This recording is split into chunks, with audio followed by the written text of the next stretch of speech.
Kisah akan berfokus pada seorang pembunuh bayaran profesional bernama Loreno. Saat ini ia sedang berada di sebuah gereja untuk melakukan pengakuan dosa di hadapan seorang pastor, di mana ia menceritakan jika sejak kecil dirinya sudah menjadi seorang pembunuh yang sampai saat ini tidak bisa ia tinggalkan.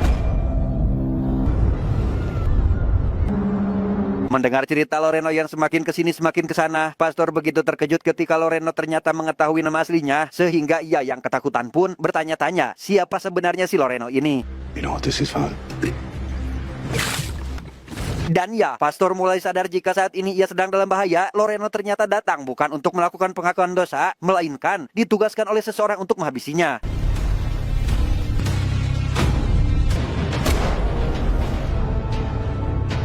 Setelah misi menghabisi pastor sudah selesai, Loreno kini berada di sebuah hutan yang merupakan perbatasan antara negara Myanmar dan Thailand untuk menemui teman lamanya yang katanya akan memberikan sebuah pekerjaan menarik. Dia bernama Citan, teman lama Loreno yang merupakan seorang mantan pembunuh bayaran. Tak seperti pembunuh lain yang tinggal di kota untuk berfoya-foya, Citan sengaja tinggal di tengah hutan yang jauh dari keramaian karena sudah lelah berurusan dengan dunia luar. Let's talk inside. Loreno yang ternyata sudah memiliki rencana untuk pensiun dari dunia hitam, mengatakan jika ini akan menjadi misi terakhirnya, bukan tanpa alasan. Selain usianya sudah uzur, ia juga ingin hidup normal, damai, tentram, dan menikmati masa tuanya dengan sarungan, memberi makan ayam dan ikan, sambil menunggu setoran dari kontrakan 100 pintu. Let's get down to business. The story that will help you. Sebelum mengatakan target yang harus dihabisi, Citan menceritakan jika di sebuah apartemen mewah di Thailand ada seorang pria tua kaya raya yang tiba-tiba bundir setelah memberikan apartemen tersebut kepada pacarnya, di mana polisi yang menyelidiki kasus itu pun langsung menutupnya karena tidak menemukan bukti apapun dan dianggap hanya sebuah kasus bundir biasa. Oh, my jumper. Not according to the police. Kematian si pria tentu membuat keluarganya sangat bersedih, terutama dengan anak perempuannya yang tidak percaya jika ayahnya telah melakukan hal seperti itu, sehingga si anak sengaja pergi ke Thailand dan melihat pacar si ayah sedang berada di apartemen bersama dengan pria yang merupakan pacar barunya. A dangerous man. Human trafficking. Wanita tersebut bernama Neil dan pacarnya bernama Tardi, bukan pasangan biasa. Mereka adalah gembong narkoba kelas kakak paling ditakuti, di mana Citan mengatakan jika target yang harus Loreno habisi adalah mereka berdua dan menyarankannya untuk lebih berhati-hati dalam menjalankan misi ini. One's my favorite. Dan inilah sosok Tardi, target Loreno yang saat ini sedang memaksa seorang pria untuk menandatangani sebuah dokumen perjanjian. Entah perjanjian apa itu, namun dari caranya menyiksa si pria, Tardi terlihat sangat membutuhkan tanda tangan tersebut. No. Selesai mendapatkan tanda tangan si pria, Tardi kemudian langsung mengantar Neil pacarnya menuju bar tempat kerja di pusat kota, di mana ketika ia menurunkan Neil di depan para penghibur, terlihat seorang pria yang kita panggil saja si Lekong, melihat sini seolah memiliki hubungan spesial dengan Tardi. Setelah mendapat arahan dari Citan, kini Loreno sudah berada di Bangkok untuk mencari keberadaan target yang harus ia habisi, di mana malam ini ia terlebih dahulu akan mencari keberadaan Neil ke tempat kerjanya yang berada di salah satu bar terkenal di kota tersebut. Menemukan target yang dimaksud, Loreno lantas menunggu Neil dan mencoba menggodanya ketika dalam perjalanan pulang dengan ditemani oleh warlock yang merupakan rekannya bernama Somsak. Neil akhirnya mau ikut dengan iming-iming uang yang cukup banyak.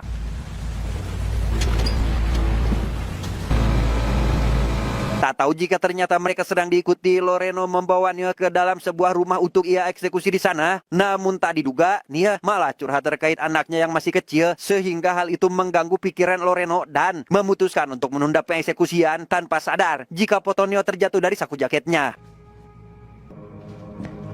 Ketika Loreno sedang berada di kamar mandi, Neil yang saat itu masih dalam keadaan mabuk pun merasa haus dan berusaha mencari air minum, di mana ia tak sengaja malah menemukan foto dirinya tergeletak di lantai yang membuatnya bertanya-tanya terkait hal tersebut. What is this? Tak lama, datang pria jangkung badak berjaket hitam yang sedari tadi mengikuti sampai ke sini. Ia ternyata merupakan anak buah Tardi yang ditugaskan untuk menjaganya dari orang seperti Loreno.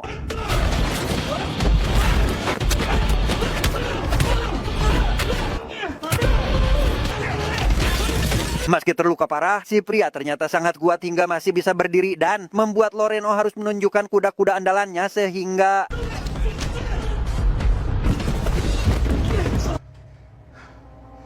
sadar jika misinya telah gagal, Loreno langsung menghubungi Somsak untuk segera menjemputnya dengan kendaraan tuk-tuk milik neneknya. Somsak membawa Loreno ke rumah yang berada di kawasan pemukiman padat penduduk.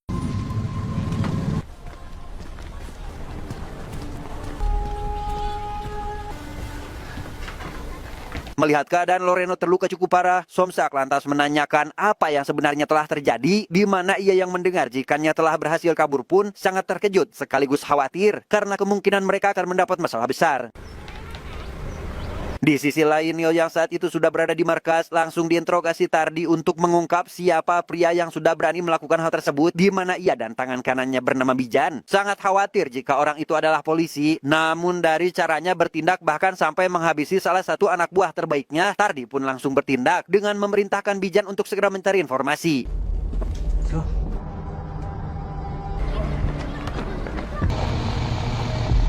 Tepat setelah polisi sudah selesai dengan pemeriksaannya, Bijan dan beberapa rekannya langsung mencari informasi kepada tetangga sekitar. Namun setelah beberapa warga ternyata tidak mengetahui apapun, Bijan melihat seorang anak kecil yang seolah mengetahui sesuatu dari kejadian ini.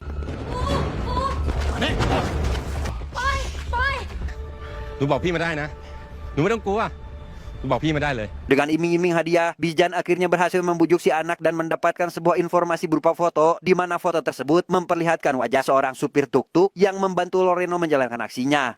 ใช่บอกว่าใช่ he is a fighter we know where to find him let's go Kembali pada Loreno, saat ini ia bersama dengan Somsak pergi menuju ke sebuah apartemen mewah milik seorang pria yang katanya kenal dengan siapapun di kota ini, bukan tanpa alasan. Tujuan Loreno menemuinya adalah untuk mencari tahu keberadaan Tardi Daniel saat ini. Dan inilah pria yang dimaksud, rekan lama Loreno yang sama-sama berkecimpung di dunia hitam bernama Paul, di mana Paul cukup terkejut ketika melihat Loreno menemuinya, sehingga ia lantas mengajak Loreno pindah ke tempat yang lebih privacy untuk membicarakan apa yang saat ini ingin mereka bicarakan. I run that little show, you know. Di dalam, Loreno dan Somsak dijamu sangat baik, bahkan disiapkan sebuah minuman berkualitas tinggi sebagai rasa hormat, sehingga hal itu membuat Loreno percaya dan langsung menceritakan maksud dan tujuannya, di mana Paul yang mendengar jika Loreno sedang mencari Tardi Daniel pun menyuruh Loreno datang kembali esok hari. Now, I don't know what you want from this guy. Come back tomorrow, I'll see what kind of information I can gather. Somsak pun langsung pulang setelah mengantarkan Loreno, yang sesampainya di rumah, ia malah dikejutkan dengan sang nenek yang sudah tergeletak tak bernyawa, ditambah dengan anak buah Tardi yang muncul dari kamar, sehingga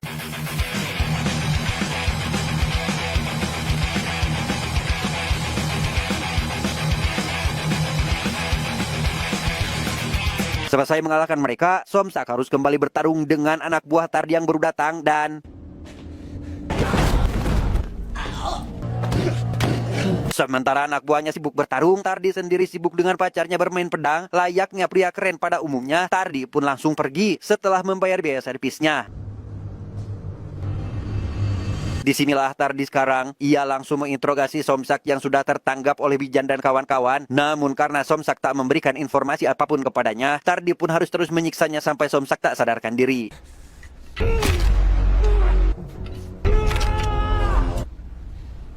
Sebelum Somsak dibuang ke sungai, Bijan terlebih dahulu memeriksa ponsel miliknya. Melihat panggilan terakhir yang dihubungi oleh Somsak, Bijan pun langsung menelpon nomor tersebut dan akhirnya Tardi mengetahui siapa orang yang mengincarnya selama ini.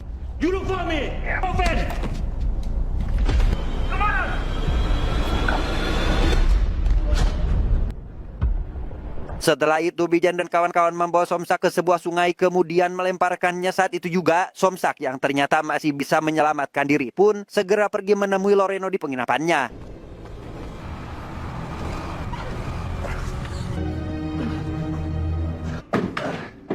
Melihat Somsak terluka parah, Loreno segera menyiapkan es untuk sedikit meredakan rasa sakitnya, kemudian menanyakan bagaimana Somsak bisa berakhir seperti ini. I fight so much. You lost a lot of blood, my friend. How'd you get away? They think I almost die. Mendengar cerita Somsak, Loreno menyadari jika musuh tidak melakukan kesalahan sedikit pun, melainkan hanya sebagai siasat untuk menemukan keberadaan Loreno. Dan benar saja, kecurigaan Loreno terbukti setelah mereka keluar dari dalam kamar. Beberapa anak buah Tardi bersenjata lengkap sudah berada di area penginapan dan menggeledah kamar Loreno yang sudah ditinggalkan. Sementara Loreno bersama Somsak yang sudah berhasil keluar harus mengalahkan beberapa musuh yang saat itu sedang berjaga agar mereka bisa pergi menggunakan mobil yang ada di sana.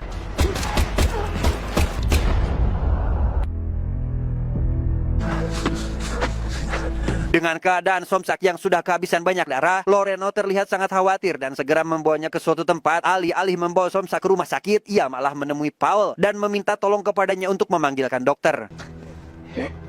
Looks like your guy found you first. Doctor is on the way. Setelah memanggil dokter pribadinya, Paul sangat ragu jika Somsak bisa bertahan lebih lama lagi. Ia kemudian mengajak Loreno berbicara terkait pertarungan ilegal yang sebentar lagi akan Paul selenggarakan, di mana ia mengatakan jika Tardi sudah memasang taruhan yang sangat besar dan sudah dipastikan jika Tardi akan datang untuk melihat kemenangan jagoannya. Alone to face that other guy and his friends. This is gonna be my grand finale. I knew I couldn't talk you out of it. Tak lama, datang dokter yang akan memeriksa keadaan Somsak. Si dokter terlihat sangat ragu bisa menangani Somsak yang sudah sangat sekarat. Namun, baru saja dokter menyarankan agar Somsak dibawa ke rumah sakit, Somsak tiba-tiba terkena serangan jantung yang membuatnya meninggal saat itu juga. You got it. Come on.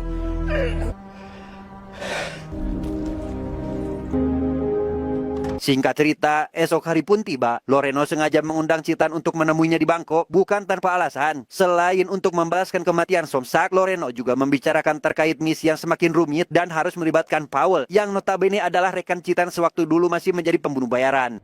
It's necessary. It's been many years since the last time we worked together. Mendengar hal tersebut, Citan langsung menceritakan bagaimana kejam dan liciknya Paul sewaktu masih muda, di mana hal itu tak menjadi masalah berarti bagi Loreno, karena ini bukan lagi sebuah misi, melainkan berubah menjadi peperangan melawan kelompok Tardi. I know who he was. I know who he is. Malam harinya kita akan diperlihatkan si Lekong yang sudah menunggu kedatangan Tardi pacarnya di apartemen. Tak lama, Tardi akhirnya datang dan sangat terkejut ketika melihat apartemennya sangat berantakan. Lekong yang terlihat sangat marah karena hanya dianggap pelarian semata membuat Tardi menjadi emosi sehingga niat hati ingin bersenang-senang, Tardi malah dibuat kesal oleh rasa cemburu Lekong yang dianggapnya tak berdasar, sehingga hal itu malah membuatnya harus pergi dengan rasa kecewa dan kemarahan karena tidak tersalurkan.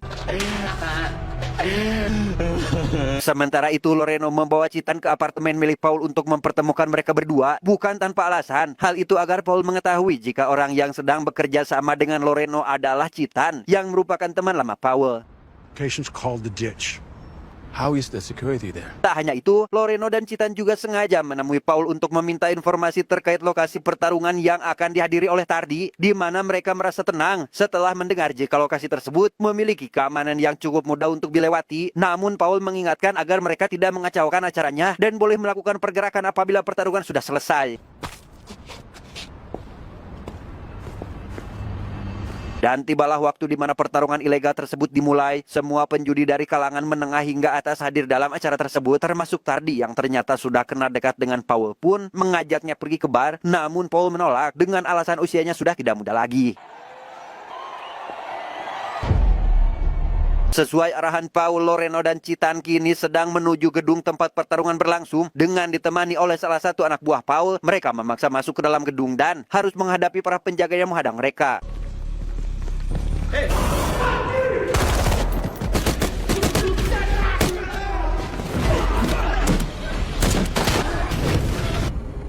Melihat Citan terluka parah, Loreno tentu sangat khawatir dan semakin menggila ketika tahu ternyata beberapa penjaga itu masih bisa melawan.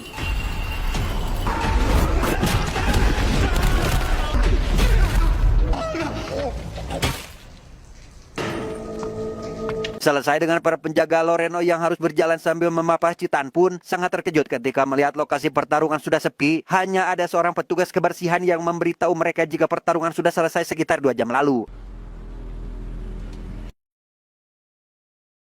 Dengan fakta jika Paul ternyata sudah membohongi mereka, Loreno berusaha tenang dan berniat membawa Citan ke rumah sakit terlebih dahulu. Namun karena Citan sudah tak kuat lagi dan anak buah Tardi juga terlihat sedang mencari keberadaan mereka, Loreno pun mengiyakan permintaan terakhir Citan untuk menghabisi si brengsek Paul dan membiarkannya melakukan hal ini.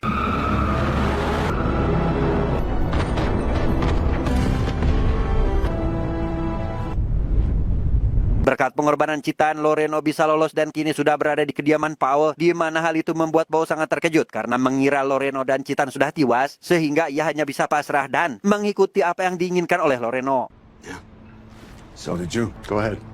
I'm not afraid to die. Meski berusaha terlihat tenang, Pao tak bisa menyembunyikan ketakutannya pada Loreno. Terbukti saat ini ia sedang dalam tekanan hingga bersedia mengantarkan Loreno ke tempat persembunyiannya Tardi. Sesampainya di lokasi, tadi duga Pao ternyata masih memiliki sedikit nyali untuk melakukan perlawanan terhadap Loreno, sehingga dengan terpaksa Loreno harus menghabisinya saat itu juga.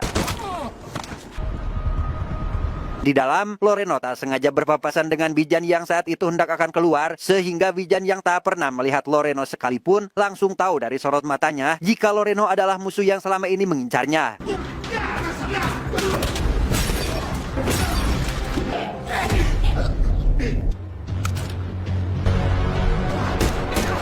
Setelah berhasil mengalahkan Bijan, Loreno langsung masuk dan mendapati sebuah pesta meriah tanpa sosok Tardi berada di sana, yang hal itu malah membuat seisi ruangan cukup panik sehingga di ruangan lain, Tardi sedang asik karaokean bersama dayang-dayang sewaannya. Ia tiba-tiba mendapat tamu tak diundang, membawa pistol sambil menodongkannya tepat di hadapan Tardi, di mana orang tersebut ternyata adalah si Lekong yang cemburu buta melihat Tardi selalu bersama dengan wanita lain.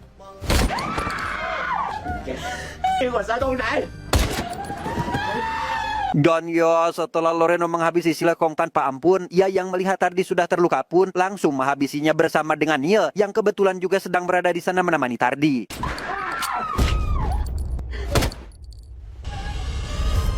Setelah berhasil menyelesaikan misinya, Loreno kini tinggal di rumah mendiang Citan yang berada di tengah hutan, di mana saat ini ia kedatangan seorang tamu yang tidak lain adalah orang yang menginginkan kematian Tardi. We've been waiting for you. Tujuan wanita tersebut ke sini adalah untuk memberikan uang imbalan sekaligus berterima kasih karena telah membalaskan dendam ayahnya yang sudah meninggal. Namun si wanita sangat keheranan saat Loreno tak membenarkan apa yang telah dilakukannya. What does it mean to you? I don't understand. Saat si wanita membawa nama Tuhan dalam urusan mereka, Loreno malah menyangka dan mengatakan jika Tuhan itu tidak ada. Sebagai buktinya, ia akan memberikan Tuhan waktu 60 detik untuk menghabisi Loreno, yang jika sampai batas waktunya habis, maka si wanita akan mati di tangannya.